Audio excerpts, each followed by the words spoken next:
evening, everyone. Welcome to SJ Weekly. I'm actually recording this one the night before because I have a very busy day coming up, and in fact, it will probably be a bit shorter than usual. So I do apologize because it is the evening. I'm drinking some Arizona ginseng tea with honey. This is some good shit, guys. Listen in.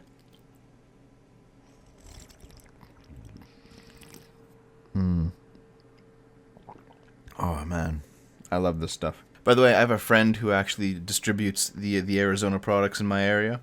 These cans are normally like $1.29.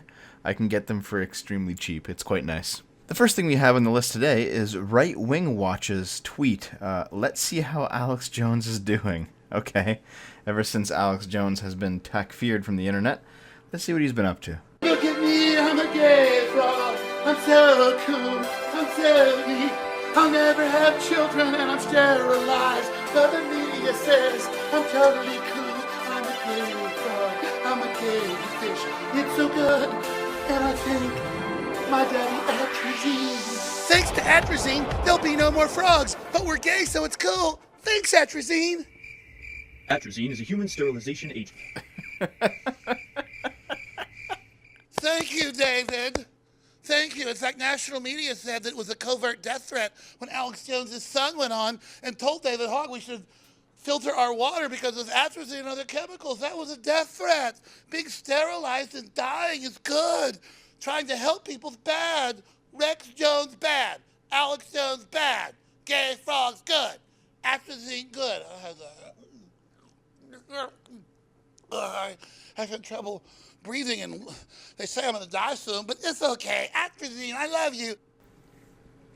You know, if there was ever a time that Right Wing Watch actually had one over on somebody, it's probably now. But let's go to the actual InfoWars site, because unlike the Alex Jones radio show, the site actually does occasionally do some reasonable journalism. In Italy, feminists protest all men after 16-year-old girl is raped and murdered by migrants. They call Salvini a racist for making the issue about mass immigration. A lot of the stuff in this article is just translated tweets. So let's go over them. Feminists responded to the sickening gang rape and murder of a 16-year-old Italian girl by 3 illegal African migrants by protesting against all men.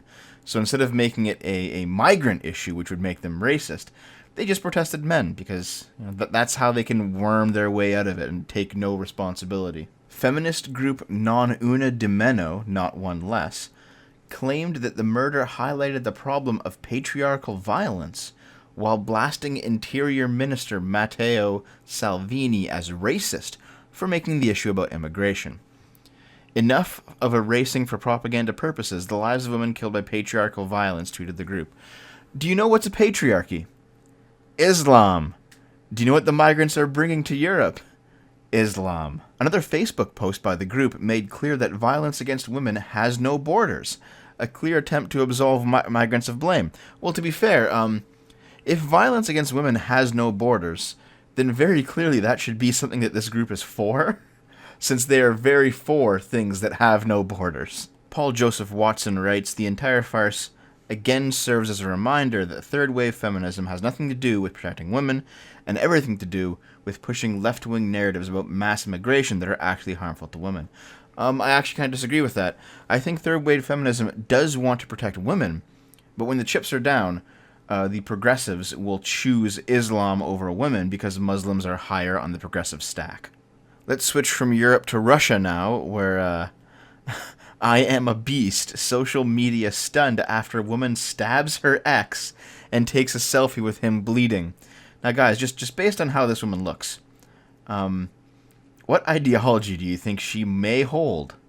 I don't know. I don't know. A woman in Siberia stabbed her ex-husband with a knife, and instead of calling the emergency services, took a selfie with her blood-soaked victim and sent the picture to friends, admitting that it made her look like a beast. The row escalated, and at some point of the alcohol-fueled discussion, the man attempted to strangle his ex-wife, police said in a statement published by local media. In an attempt to defend herself, she grabbed a knife and stabbed him. Now, if that's true, that makes complete sense. You know, if you are in an altercation with somebody, especially if you're underpowered, like say your average man going up against your average woman, yeah, you're probably going to want to take a knife and defend yourself. However, there is no evidence of that, and that's kind of the problem with the Duluth model in the United States, is that it simply assumes that men are the perpetrators when that's not always the case. And in this specific case, unlike there being no evidence towards this guy, there is definitely evidence towards this girl. She posted it herself like an idiot. People on social media were disturbed by the story, suggesting that the victim selfie aspect was itself an act of cruelty. Exposes drunk a 2-year-old child. This is hardcore. The world's gone mad. She's crazy. God, what is happening? I hope social services will take their child. I understand that it might have been self-defense, but taking a selfie after all this is stupid. Yeah, you know, this whole thing just makes me feel, I'm not sure if she's, you know, this battered ex-wife or something. I mean, she might be. This definitely doesn't prove that she's not. But this is not necessarily the psychology of somebody who has been beaten into submission. Usually, if you're able to overthrow your abuser physically, you run away and break down. You don't post shit on fucking Facebook. But over the course of the past week, TwitchCon 2018 happened, and this video went viral. Let's watch this shit. For streamers that I want to relate to them. I want them to be witty. I want them to be cool. I want them to have that unique aspect that all of us strive to have. But I need there to be a little bit of a relationship because I don't want to talk to a fucking wall. Okay, but well, part of the thing for me is I specifically don't want my viewers to have any kind of relationship with me. Fair. So like that's like it kind of works out, right? Yeah. I'm kind of like I'm hitting my goal, but No, you totally are. And as weird as that sounds, and it's kind of like low key like God complex kind of thing is I don't feel like many of my viewers should relate themselves to me because, and this is like super like kind of like God like kind of weird is like I do think of myself as better than or not better but like bigger. This is going sideways. There's no good way to say this. I think of myself as like above the average person, so I don't feel like many people could relate to me. As like bad as that sounds, I know, but like that's. Holy shit. Okay. For the first few seconds there, he actually had a semi-coherent point. It is very hard sometimes to remember, and I've been guilty of this too. It is sometimes hard to remember that the people that you watch, you can't necessarily be best friends with them, even if you like them very much, because they're only one person, and they may have 10 viewers, they may have 100 viewers, they may have 1,000 viewers, they may have 1 million viewers. And that's 1 million people, potentially, who all really like this content creator, and they're getting an insight into this content creator's life, but that person may only have so much attention to go around. You know, I've struggled with this. You know, I'm a small content creator, and I do my best to answer all my DMs whenever I can. I do my best to remember at least one factoid about everybody that I encounter that is a regular in my Discord or in my Twitch chat or that comments regularly on the videos. I try to at least remember that, oh, that person is here. I've seen them 4 or 5 times now, and they are a person who is invested in what I do. And I appreciate that, but it is very hard to be like friends on a personal level with that many people. So for the first few seconds, this guy sounded reasonable. He just couldn't get his point across. And then he completely nosedived into fucking insanity where he says, I'm better than you. Now, there have been a few people who have said, I'm better than you over the past couple years. And it always turns out badly for them in the long run, because the honest truth is, you're not, and I'm not. You know, just because I make these videos, I'm no better than anybody who watches them. I'm no better than anybody who watches my streams. I do monthly movie nights with Twitch subs and patrons where we all get into a call and riff on a movie together, and we stream that. I do that because I'm not better than them, because I'm equal to them, because those people do appreciate my work, and I do try to at least engage with them. I do paid streams where, like for example, after I'm done recording this tonight, I'm going to go and do a Deadly Premonition stream with a fan, Pixel Precision, and he's paid for that. I do those, well, one, obviously to make money, but two, because there are people out there who want chunks of my undivided attention, and so I make that part of the channel and part of the community that I'm trying to build. This idea that you're somehow fucking better than everybody else because you play video games on the internet for a living, dude. You're basically a beggar. You stream on Twitch, you beg for money. That does not make you better than anyone else. Let's get back to EU politics, though, with should it be illegal to call Muhammad a pedophile? I mean, if it's true that he consummated a marriage with a 9-year-old girl, he is a pedophile. That does make sense, doesn't it? Like, even from a dispassionate point of view, he fits the criteria. Should you be allowed to say that the founder of one of the world's largest religions was a pedophile? That's an interesting question. Consider this question. Should you be allowed to say that the founder of another of the world's largest religions, Christianity, was a virgin? Because Jesus was. Jesus never had sex, according to the biblical stories. He never had sex. Which, honestly, now that I'm thinking about it, kind of seems like a mistake on God's part. If he was going to create Jesus so that he could live out the human experience from his own point of view, you think he would at least experience one of the most fundamental parts of humanity, which is having sex, but he didn't do that. I guess God is asexual after all. But yeah, Jesus is a virgin, Muhammad's a pedophile. That's just how it was.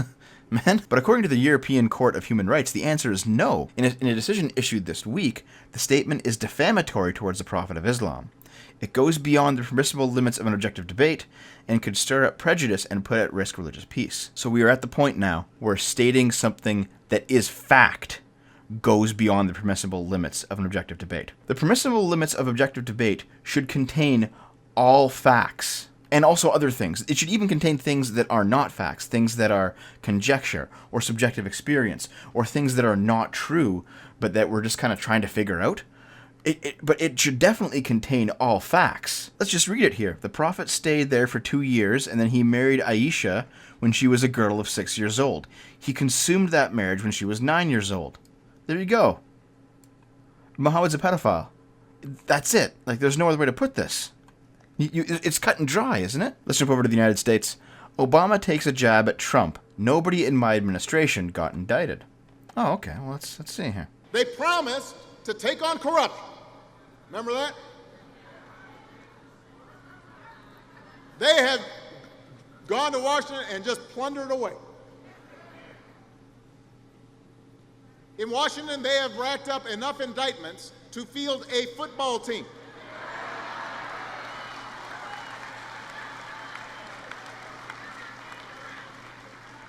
Nobody in my administration got indicted. Obama, that's not true. Did you forget that your CIA director, General Petraeus, he got indicted? Did you forget that happening back in 2015? David H. Petraeus, the best-known military commander of a generation, has reached a plea deal with the Justice Department and admitted providing his highly classified journals to a mistress when he was the director of the CIA. This happened. And he was your guy, Obama. Now, it's not to say that Trump's done a perfect job. He obviously hasn't. The Trump administration has been racked with scandal after scandal after scandal, and there are some serious problems over there. And in my opinion, it's actually a testament to Trump that he can keep the ship sailing as all these things keep happening to his administration. But Obama, the claim that nobody in your administration got indicted is just plain wrong. And speaking of Trump, apparently Trump's ideology is anti-Semitism without Jews. I have to wonder about a few things here. This is about the Pittsburgh shooter, the Gab shooter, as everyone's fucking calling him. And I do have a Gab video in the works, but it probably won't come out right away. I'm waiting for a few more things to develop. There'll probably be another video between that. However, let's read this. The divide around which this argument took place is the same grounds upon which President Trump and his defenders argue that they have no relationship with, or responsibility of any kind for, Robert Bowers' murderous rampage in Pittsburgh. The evil act of anti-Semitism in Pittsburgh was committed by a coward who hated President Trump because he is such an unapologetic defender of the Jewish community and state of Israel. The far-right faction with which Bowers identifies does oppose Trump as a pro-Jewish sellout, citing such betrayals as his support for Israel and the marriage of his daughter to a Jewish man. Those differences between Trump and murderous anti-Semites are hardly trivial. Still, Bowers does identify with some of Trump's goals and rhetoric.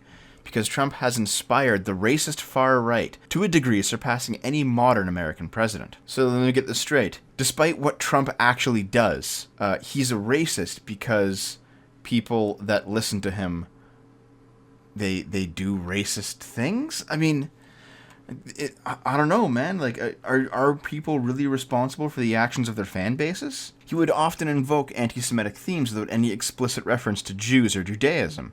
Trump's closing campaign ad on television denounced a global power structure that is responsible for the economic decisions that have robbed our working class, stripped our country of its wealth, and put that money into the pockets of a handful of large corporations and political entities.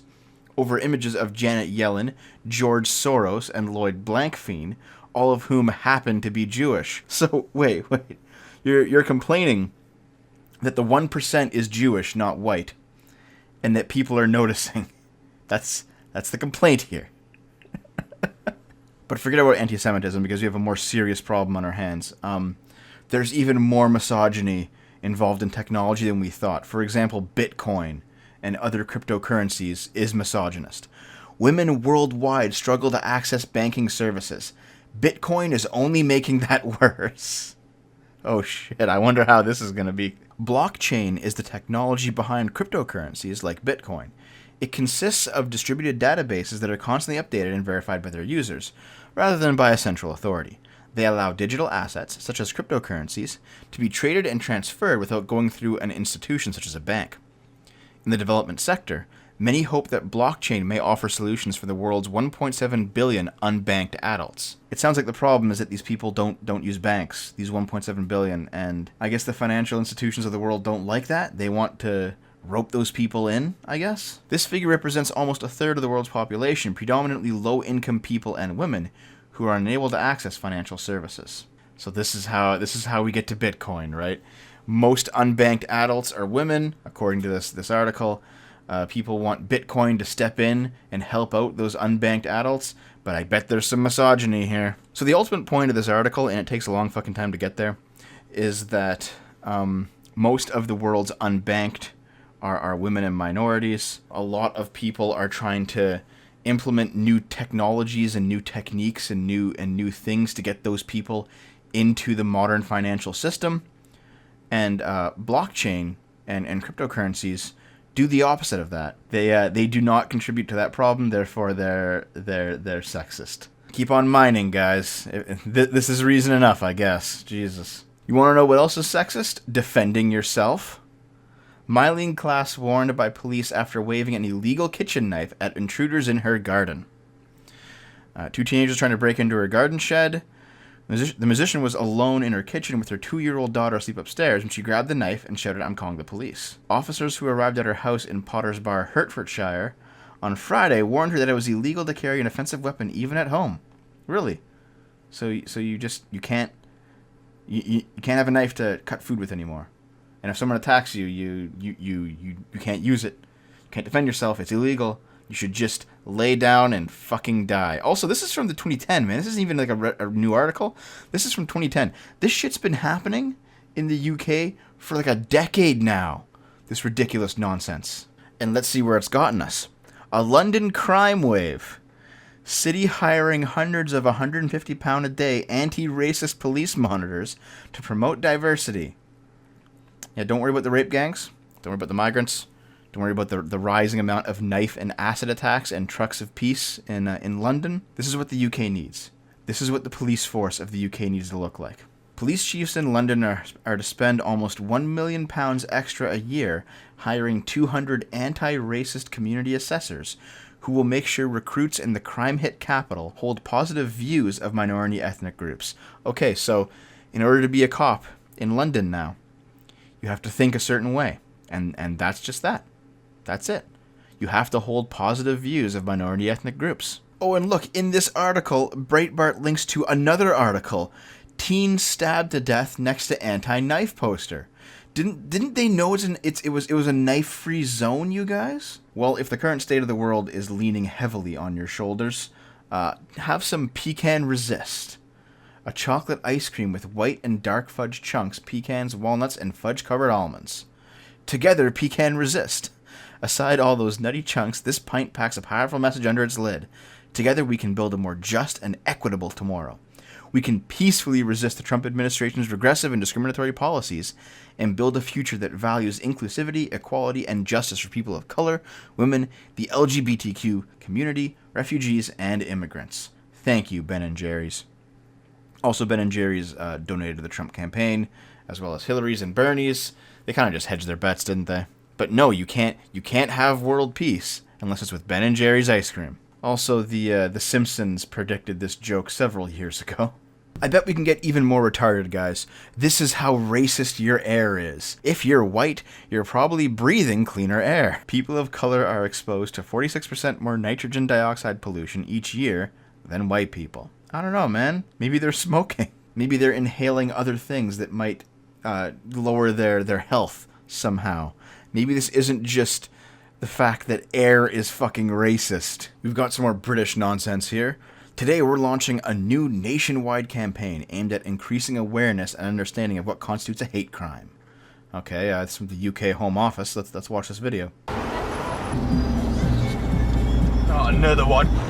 Get that stupid thing off your head! Look at the wheels!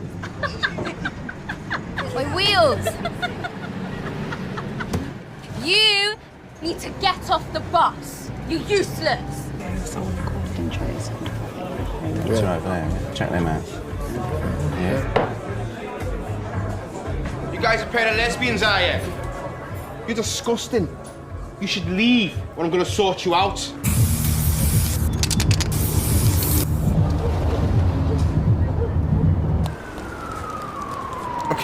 If you target anyone with verbal, online, or physical abuse because of their religion, race, sexual orientation... Hold on a second. Okay. Hold on. Let's go back here a bit, okay? People yelling at Muslim women wearing a hijab. I've actually seen this, personally. It's very rare. Like, it's not nearly as common as lots of people say, but, you know, it happens, and in my opinion, it's not a good thing. Okay, fine. Wheels! Alright. Maybe they just watched the first X-Men movie or something. Also, keep in mind, it was black girls. It looks like a black girl and a fat girl and a girl who's from India. So they have just the right demographics, and he's a white male, so they can't be wrong. You can't call them discriminatory because they are higher on the progressive stack than that white male. He was very clearly oppressing them with his presence. There's some lesbians in here. Okay, fine. It's a very diverse lesbian couple. I guess they're race mixing somehow. But sorry, this is a black guy. It's a black guy who's doing this. So you can't complain, right? Also, why do they have fucking pictures? This is ridiculous. And here's the worst. Okay, she's spray painting, right? Foreign scum. You're not gonna spray paint like niggers go home or something. It's gonna be foreign scum. I know it's a commercial, but this really seems like it was written by somebody from the Home Office who has absolutely no idea what racism is. It's not just offensive. It's an offense. Yeah, welcome to the UK. Not just the UK, though. Australian woman faces time in prison for killing her rapist who threatened her daughter. Really? A woman in Australia was sentenced to 9 fucking years in prison for manslaughter and 18 months for interfering with a corpse after killing her rapist. I can't fucking believe this. Apparently she tied his body to her knife and then dragged her behind on a car, then hiding it in a ditch. Like, okay, that's obviously too far. Like, you can't, even if he's a rapist, you can't do that. That's still a crime. But let's read this. You were enraged by what the deceased had done to you, and was certain to do again. No doubt your rage continued to affect your attitude to him. Now, flying into a rage is not considered a defense. It's actually considered one of the primary reasons that you can, in fact, prosecute somebody. So that was the angle. He raped you. That made you angry.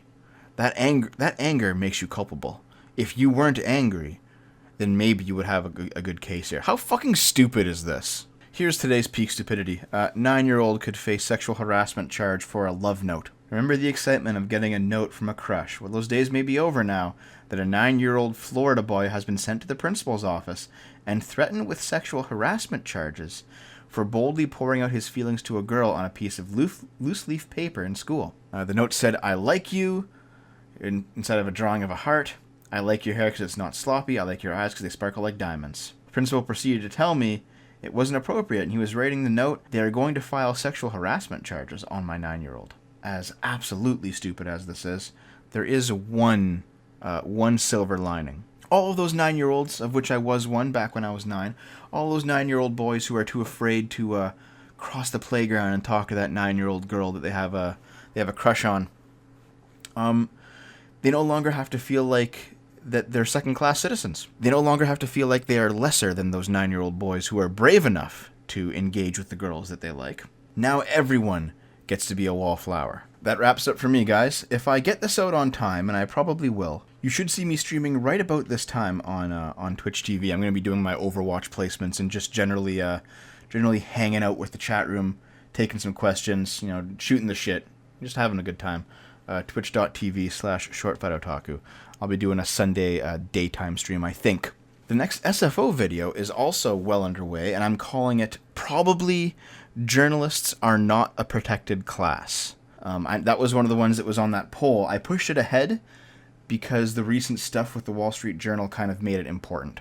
So we will be doing that one next, guys, and hopefully you'll see that on Monday or Tuesday. Okay, I'm out of here. Good night, and I love you.